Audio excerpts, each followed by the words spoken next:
What's up, everyone, and welcome to the Set 4 Meta Forecast, September 2022. I think it's season 33. I don't know, CG doesn't really keep track of it either. Today we're going to be talking about the teams that I think have the most promising prospects on defense. You know, you'll notice that this isn't necessarily... We only have one GL, I think, but that doesn't necessarily mean that you should only be posting one GL. It's just that I think that the GL meta is a little bit stale. Not a lot of room for innovation there in 3v3. I think, you know, tonight or tomorrow I will go through and kind of flesh out the GL stuff in the C tier just for people who don't necessarily know it already. But, you know, for example, Rey just expired her Set 1 Datacron. I don't think she's going to change anything up. I think she's just going to keep running Hermit Yoda plus a tank. Right, it's not really looking to retread old ground there for the most part. This is all about, I think, new exciting angles, whatever has the most promise. And, you know, Set 4 came in and raised a lot of questions. You know, I think a lot of people are going to be wondering maybe that Empire cooldown looks a little bit underrepresented on defense, or you even kind of see it. You see some power characters who you would associate with Empire cooldown kind of being ignored here. And I think I'm a little bit concerned that Empire cooldown on defense can kind of create some problems that you wouldn't necessarily want to deal with. You know, the AI will loop certain abilities in a certain way. With Mara especially, you know, she would only use her tenacity down and never anything else. This is a concern for me. It is possible that her taking infinite turns is going to be more valuable, but at least for now, I'm concerned about the possibility of a character like Grievous being opportunistic and looking to exploit the fact that Mara will never put out that AoE shock. Grievous being who he is, you know, he's always going to go for that opportunity. I'm not trying to give them that opening, kind of playing it safe for now. And I think, you know, we'll get to Starkiller, but it's for a good reason, I would say. And it's not even necessarily saying you have to run everything at once. If you run only a couple of these teams, you're still probably going to be in a pretty good spot. But the more, definitely the merrier. These are crafted with, you know, overlap or avoiding overlap in mind. Because certainly there are teams that would love to steal a character like L3. Gotta be honest with you all, I have no sleep right now, so I'm extremely tired. But the work must be done, and I'm excited to talk about it, so let's get into it. Now, starting off at the top of S tier, should be very little surprise that Malgus is up here. I think the big thing going into the season is going to be the question of costs. I am a big fan in the idea of Talon as of course, as the second, but I really like DR as the third for a few reasons. You know, you can't assist against him.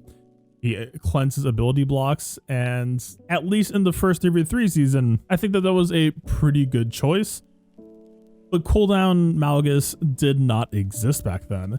And so I think the cooldown reduction alone is going to make a lot of non-GL counters that people were kind of able to make back in the day should, you know, flip that on its head immediately. I think Malgus should be pretty self-capable to maybe not need a babysitter like Darth Revan in the mix. And so we might be in a situation where Malgus and Darth Revan could go their own separate ways in 3v3, at least for right now when the meta is unsolved and untested.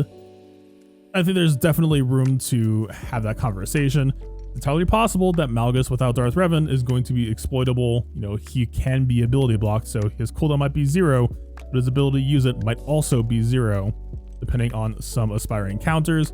It's entirely possible a week from now, people will start to key in on that and Darth Revan will immediately have to come back.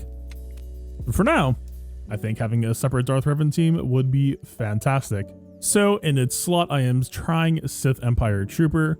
Worth noting that infinite cooldown Malgus does not manually taunt himself. Every time he uses his nuke, he does not taunt.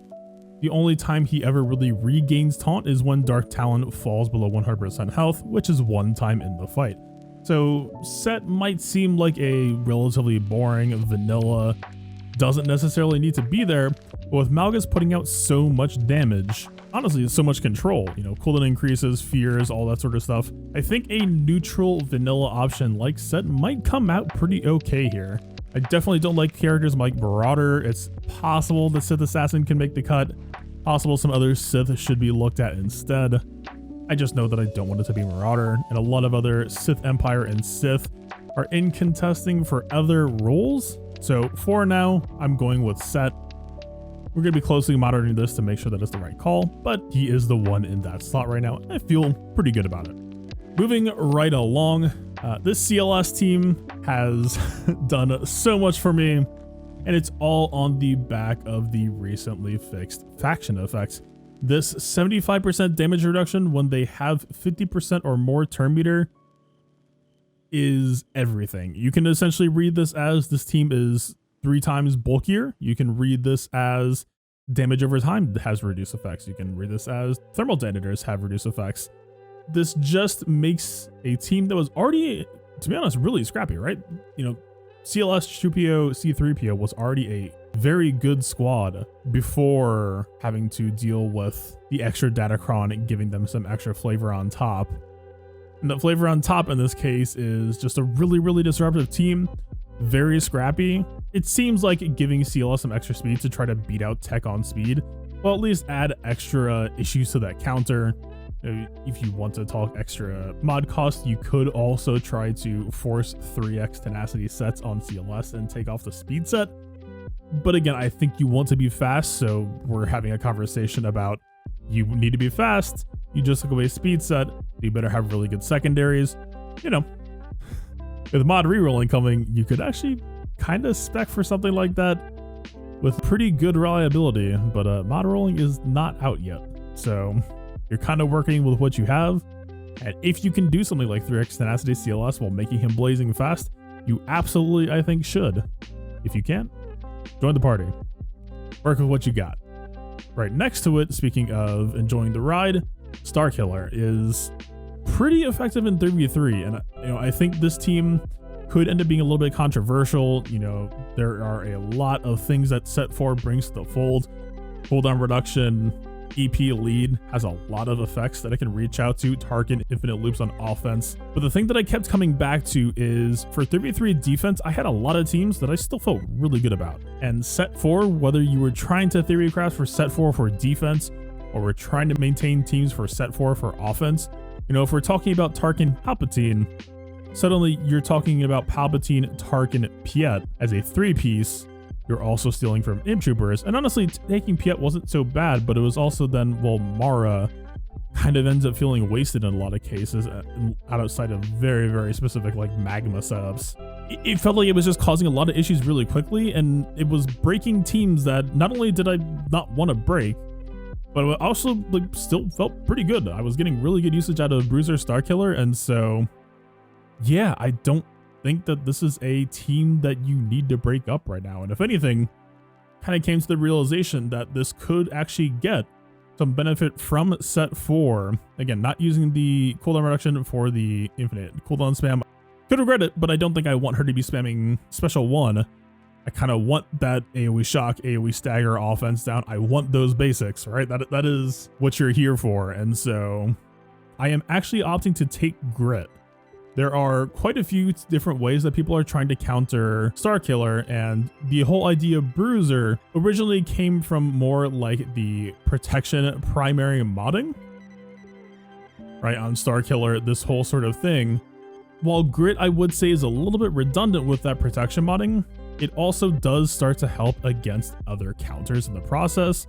Counters like CLS, counters that are looking to, you know, not necessarily bring a galactic legend level of power, but kind of cheap out the matchup. And this could be a way to just, you know, tilt those non-GL matchup tables a little bit more favorable, because that's all Starkiller is really trying to do here, right? Kind of along the same vein as Malgus, he is not a GL team, but he is riding that blurry line between GL and non-GL. And ideally, we want your opponent to bet wrong. We want your opponent to think that he can do a non-GL team, take the loss, not, you know, waste that team, and then possibly have to just go back and use a GL anyway.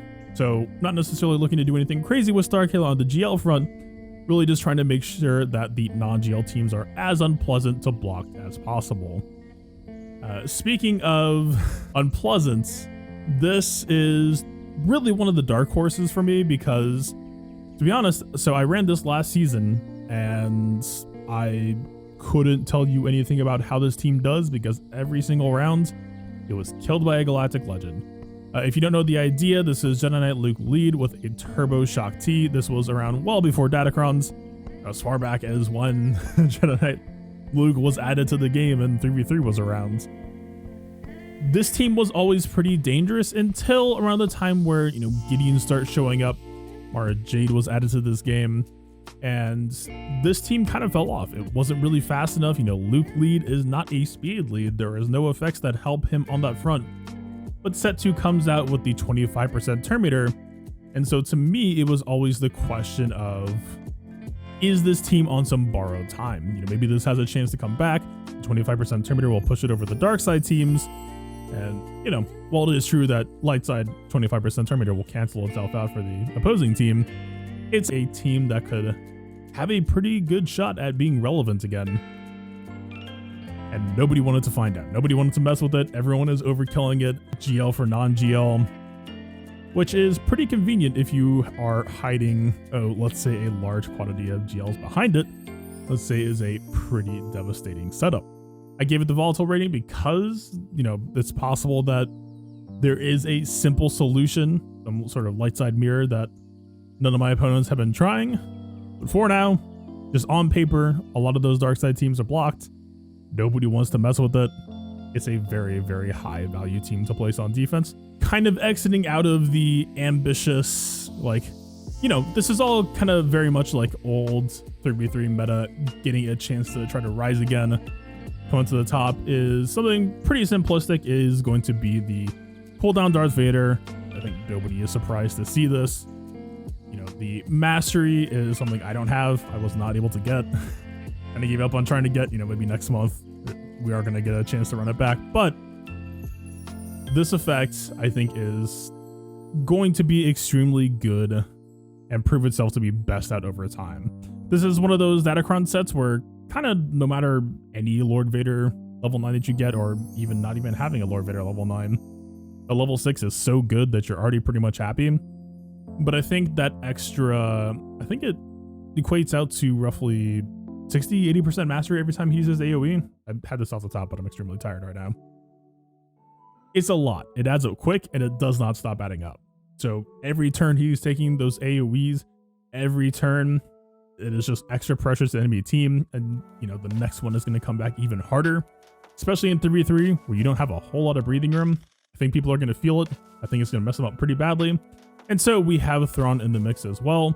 Don't necessarily think that I would see Tarkin against Lord Vader here, but on the off chance that we are, you know, could be a way to get that. But again, like in 3v3, you don't really have slots to add extra utility like a cleanse. So don't necessarily know that this needs to be blocking something like Tarkin. So pretty neutral Vader setup as a result.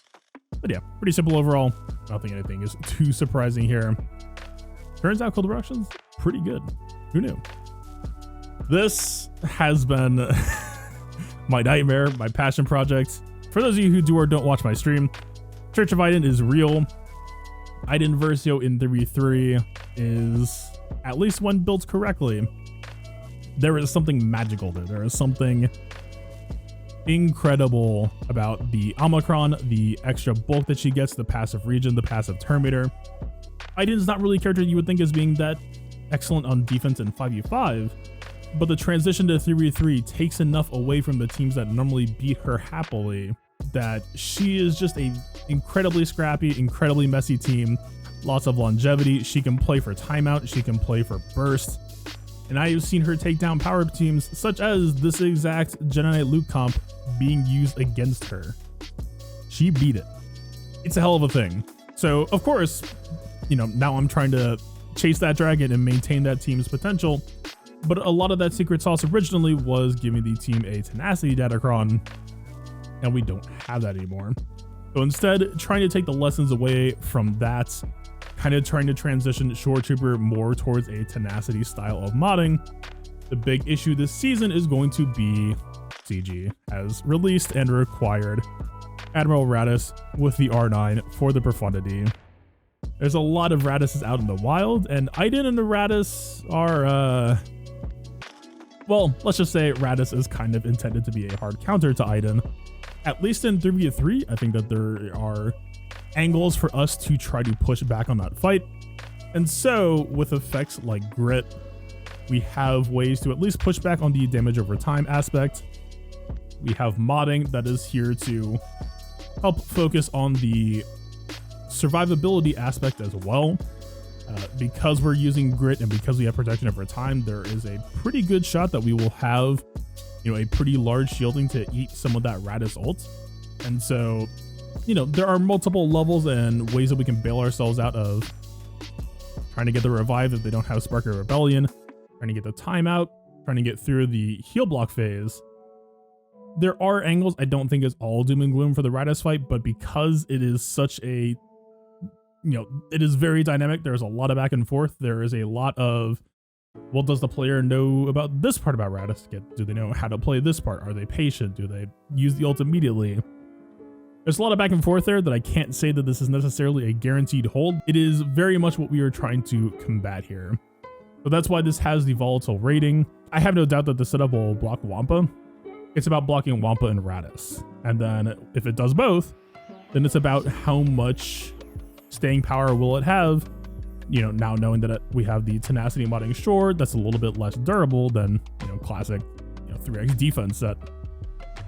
Have we sacrificed too much in the process to try to chase some of that magic feeling? That's gonna be something that remains to be seen, but if the setup is successful, if we have transferred that magic over to this season, buckle up. It is a hell of a thing. I love this team. It is legitimately one of my favorites long term for just, it just does things, man. When I first started running the tenacity, it was 4 rounds in the last Server 3 season, and it obtained 10 holds. Pretty good rate. Moving right along, speaking of trying to chase the magic, this was originally a Set 2 comp, and that has not gone away, but really the question is the Mandalorian effects, the Super Bam effects, and whether or not that is worth it. You know, Bam in 3v3 has always kind of struggled to find a team that makes good whistling birds, and then to boot, you know, I don't think Maul was necessarily struggling to find anything, but what is kind of defining this choice here is by skipping the 25% turn meter, we are trading away some of our proactiveness, right? This was a team that you could actually kind of load on some speed and get a bit of an early combo, you know, compared to some would-be dark side counters. You're throwing that away. So suddenly we now have, you know, Super Bam. We now have the you know, the can't die, the 400% potential damage whistling birds, Mandalorian stacking offense. There is a lot to like here, but this is really just a question of, can they weather the storm? Because we are losing some of our, you know, involved go first, have a say in the matter. We are going second. That is pretty likely here, but is that okay? It might be fine. And if it's fine, then I think this team will be excellent. If it's not fine, maybe they need to go back to Set 2 for the rest of the season. But yes, the Mandalorians are very, very viable, competitive. This team blew me out of the water the first time that I fought it. I know it might not look like much, but believe me when I say that this is scrappy. I'm not going to say you have to use Revan against it, but it is not far off if you mod it well.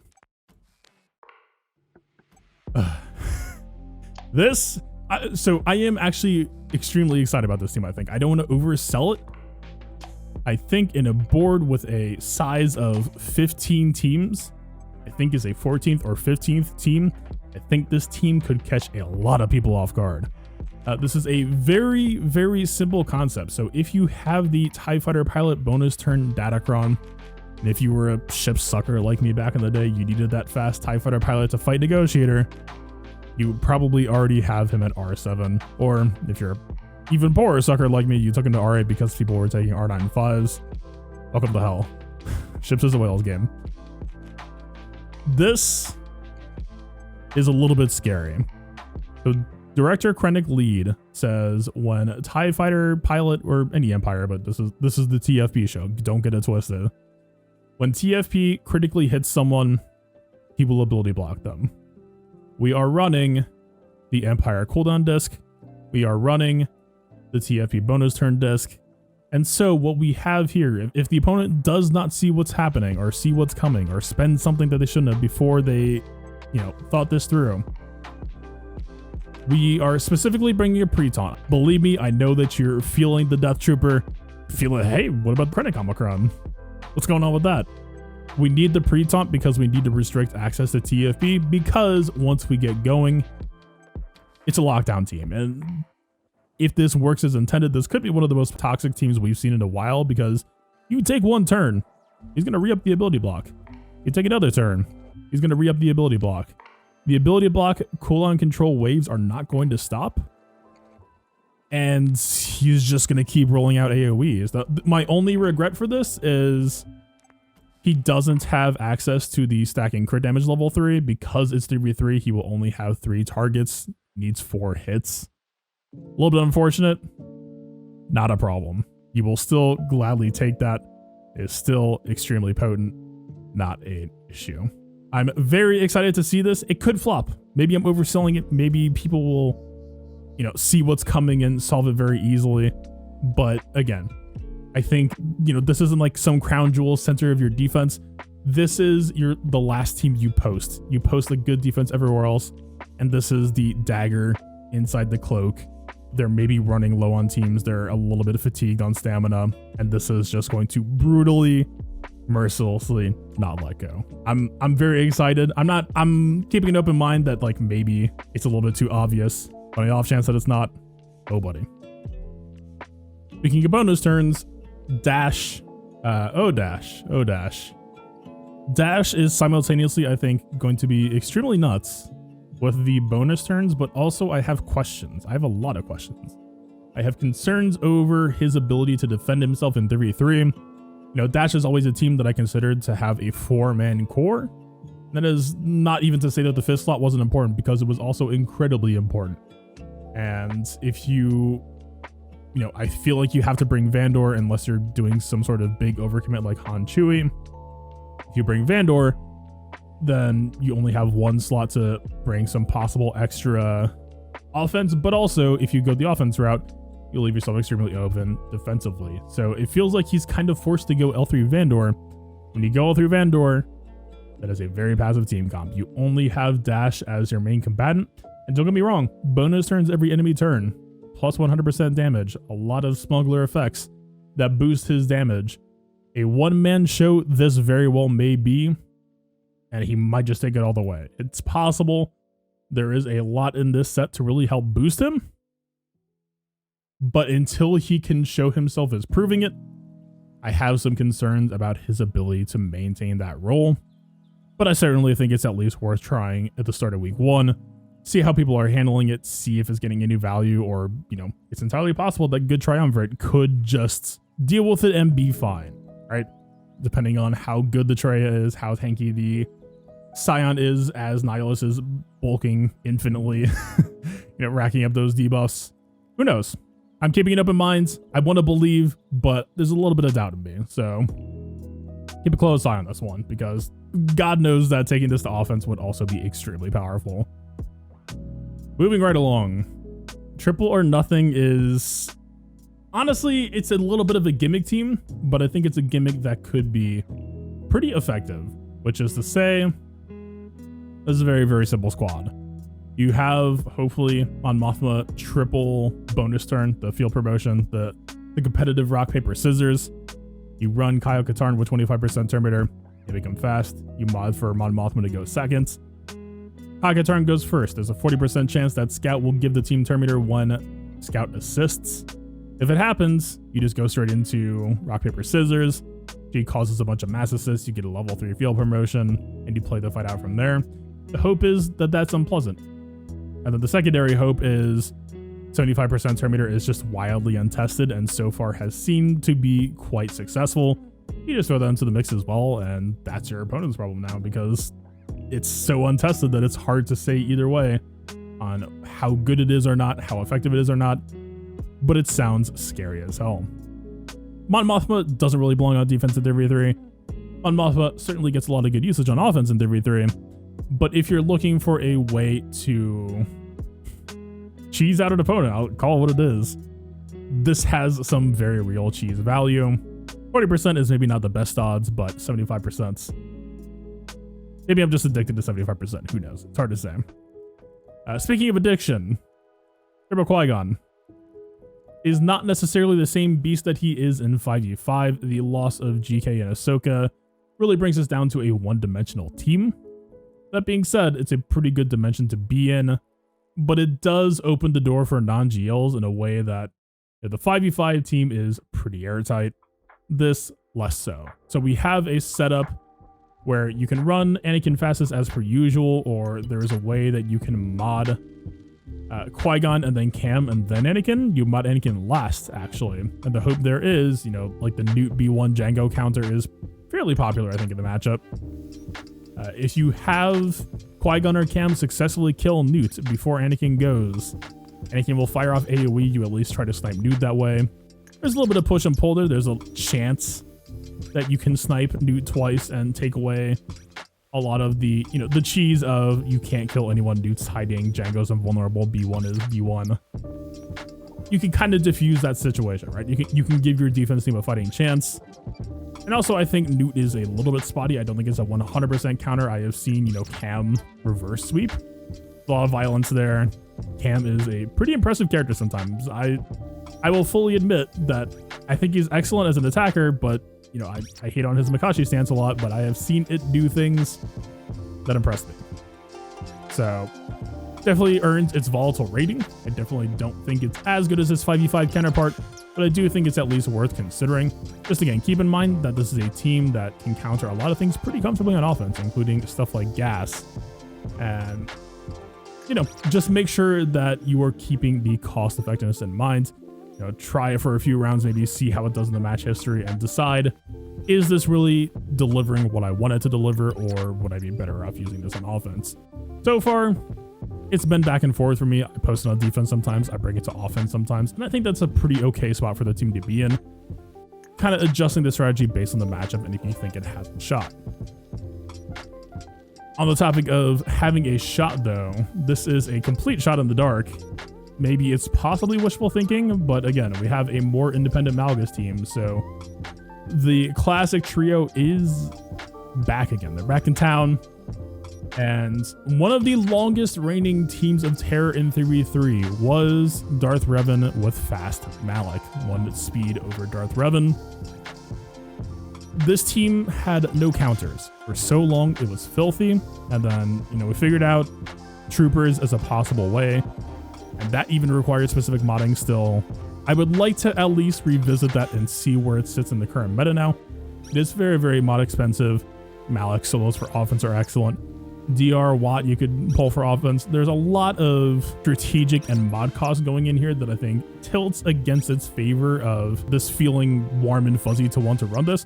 But I'm at least very curious on if this couldn't go back to being one of those disruptive nightmare teams to deal with again, right? Especially for where things are at in the meta, 25% Terminator.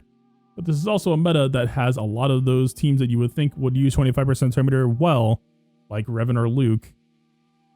Those characters are kind of busy. Those characters have better fights to be dealing with. So kind of the same way that Shock Batch in 5v5, it was a perfect time for her because everyone who would normally beat her had better jobs to do. I think that this has a shot of re-entering the conversation and it being relevant. So, but PCB really hopes that this works. You know, this team has the history for a reason. It is a pain to deal with in 3v3 for a reason. I hope that it can get somewhere. I really do. Entering the rest of the C tier though, we have a simple setup in Bruiser SorT.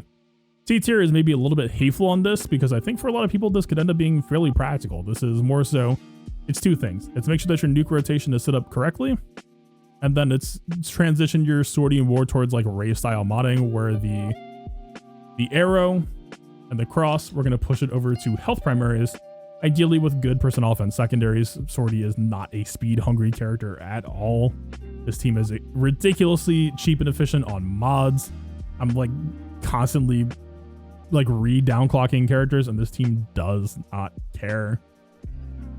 It's a very, very cheap accessible team if you happen to go for SorT. I think for the direction the game has gone with Profundity and Jabba, a lot of people won't have her. But if you do, I think this is a pretty good bang for your buck, mod-wise, character-wise solution. And as well, if you don't necessarily want to spend IG-11 here, if you want to keep him with Queel, IG-88 also does that job just fine. Just keep in mind that if you go IG-88, You won't necessarily want to have 25% turn meter, or you can, but it means that IG88 will play the nuke role, and I do think that SorT is a better nuker than IG88, but you know, work with what you have available to, right? It's better to have a decent nuke for some solid attacks rather than no nuke at all, right? Do not run your SorT fastest, please God. Do not. Last but not least, Raddus. I have always been very vocal that I don't think Raddus is a defense team. Two things. One, last season I had my bounty hunter team absolutely washed by a Raddus that had a very effective upfront burst combo. It actually featured Raddus going first and then Jin swapping back to him and then him hitting me with the mass assists.